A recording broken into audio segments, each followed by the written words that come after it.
Oi, pessoal, boa tarde. Hoje vamos fazer uma aula um pouco diferente, bem ilustrativa, tá?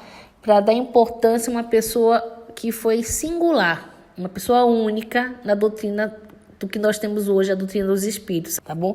Então vamos voltar no passado, vamos para a França, tá? No ano de 1804. Então, no ano de 1804, no dia 3 de outubro, nasceu uma pessoa muito importante chamada Hippolyte Léon Denisard Rivail. Ele era filho de Jean-Baptiste Rivail e Jeanne Louise Dumel, tá? Eram os pais dele.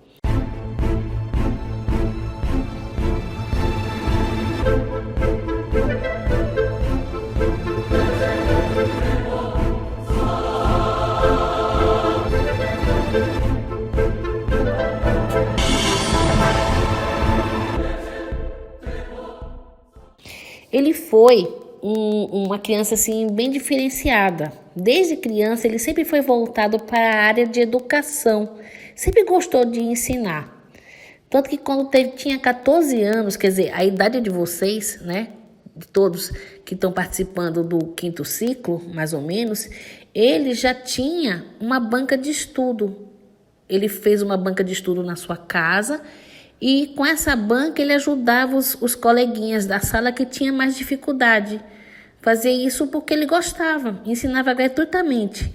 Chamava os amiguinhos que tinham mais dificuldade e ia ensinar, porque ele sempre teve facilidade em repassar as coisas. Ele sempre foi voltado para a área de educação.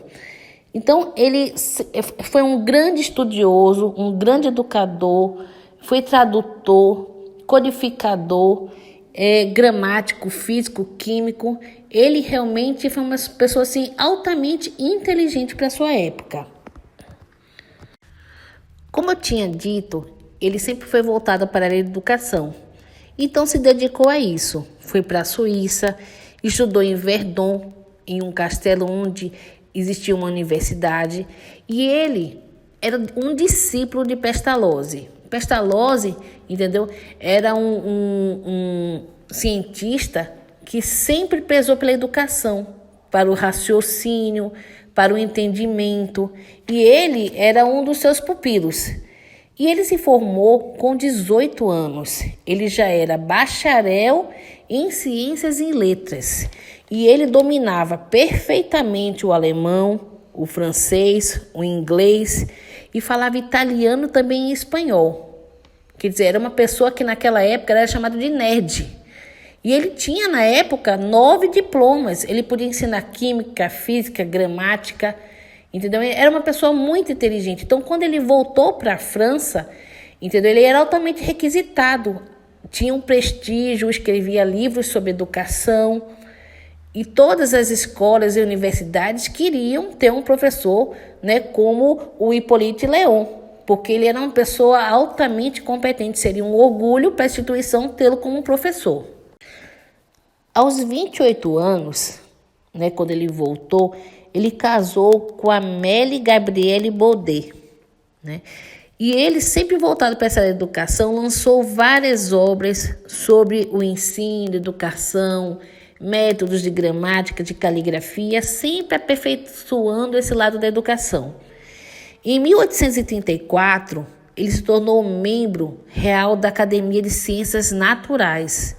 Dava cursos gratuitamente de química, física, anatomia, astronomia, fisiologia, filosofia. Era membro também de várias academias, como o Instituto Histórico de Paris e a Academia Real de Arras. Em 1850, na Europa, na América, começou a surgir o modismo burguês, os chamados fenômenos das mesas girantes. As mesas que flutuavam, as mesas que respondiam perguntas. E como Hippolyte Léon era um cientista, né? Ele ficava altamente contrariado quando as pessoas perguntavam para ele se aquilo era verdade, se as mesas eram capazes de responder perguntas, de auxiliar a vida. Ele falava, imagina, ele estudava o magnetismo, a ciência, a verdade, não poderia jamais acreditar nem aceitar que aquelas mesas tivessem alguma inteligência. Esse modismo estava em todos os cantos, né? E como Leon era um cientista que estudava o magnetismo animal, se interessou pelo assunto. Aí foi quando ele foi convidado, tá, por um amigo chamado Fortier para participar de uma reunião séria na casa da Madame Place Maison. Então, no dia 1º de maio, às 20 horas do ano de 1854, ele foi convidado para participar dessa reunião na casa da senhora Place Maison, que era uma reunião séria, não em bar, em teatro, como ele estava acostumado a ver, né, e a duvidar. Mas ele mesmo assim foi desconfiado, atento aos mínimos detalhes, observando tudo, e ele ficou maravilhado com o que ele viu. O fenômeno se apresentou ali na frente dele e ele recebeu uma psicografia.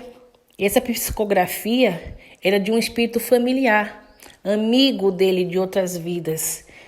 Eles viveram na Gália, eles eram celtas, druidas, sacerdotes, os dois.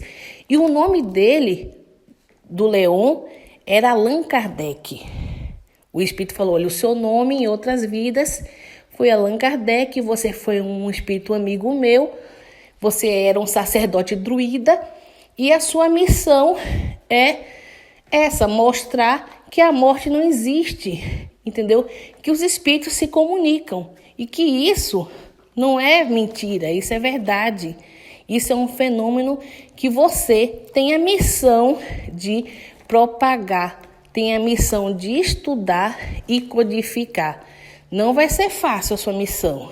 Você vai ser perseguido, você vai ser humilhado, desmoralizado, mas você tem que ter força e cabe a você aceitar ou não. Vamos deixar você à vontade. Não obrigaram, nem impuseram a ele esta obrigação, entendeu? Deixaram para ele resolver. Aí foi quando ele se dedicou realmente ao estudo do Espiritismo, até chegar o que nós temos hoje, que foi o nosso primeiro livro, o Livro dos Espíritos. Convencido de tal fenômeno, ele queria fazer um estudo que fosse preciso. Ele usava os métodos científicos e racionais. Nesse período das suas pesquisas, ele conheceu as irmãs Baudin, Caroline e Julie. Caroline tinha 16 e Julie tinha 14. Elas eram o que nós chamamos de médios escreventes, as médios que fazem psicografia.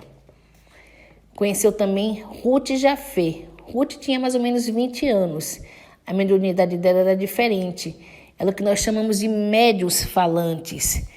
A psicofonia, através dela, os espíritos se comunicavam. E junto com Madame Place Maison, né, que foi aquela senhora que convidou ele para a primeira reunião, e mais 7 médios, no total mais ou menos de uns 10, né, ele realizou sua pesquisa, onde surgiu o nosso mais conhecido Livro dos Espíritos, com 1018 perguntas. Então, em 18 de abril de 1857, com 53 anos, né, Allan Kardec publica a primeira edição do Livro dos Espíritos. Isso marca a fundação do Espiritismo no mundo.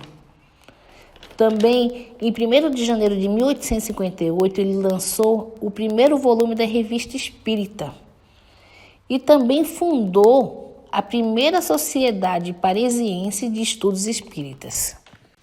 Mas Kardec não parou por aí, mesmo sendo perseguido, mesmo recebendo censura da igreja, da sociedade, dos amigos, de todas as associações pela qual ele fazia parte, ele continuou.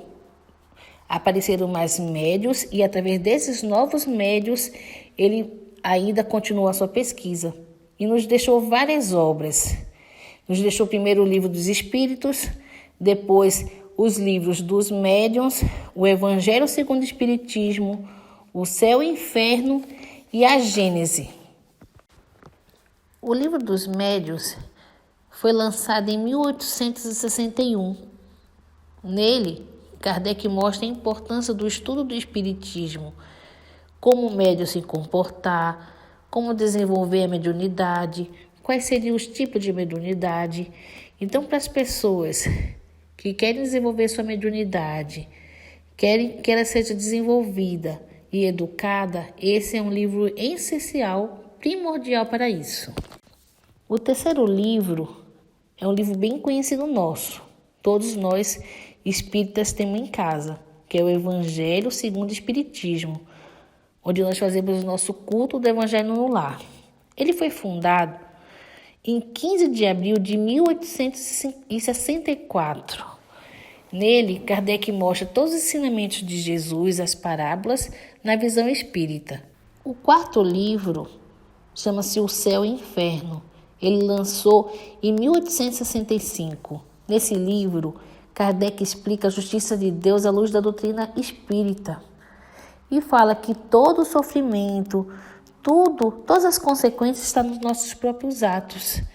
É o chamado causa e efeito que fazemos hoje, vamos responder amanhã. Todos os nossos sofrimentos têm um motivo. O quinto livro chama-se A Gênese. Ela foi publicada em 6 de janeiro de 1868. O que significa a palavra Gênese? Gênese significa a origem e o desenvolvimento de todos os seres. Nele, Kardec vai abordar 3 temas importantes: a origem do universo e do ser humano, a natureza dos milagres e, por último, o fenômeno da predição.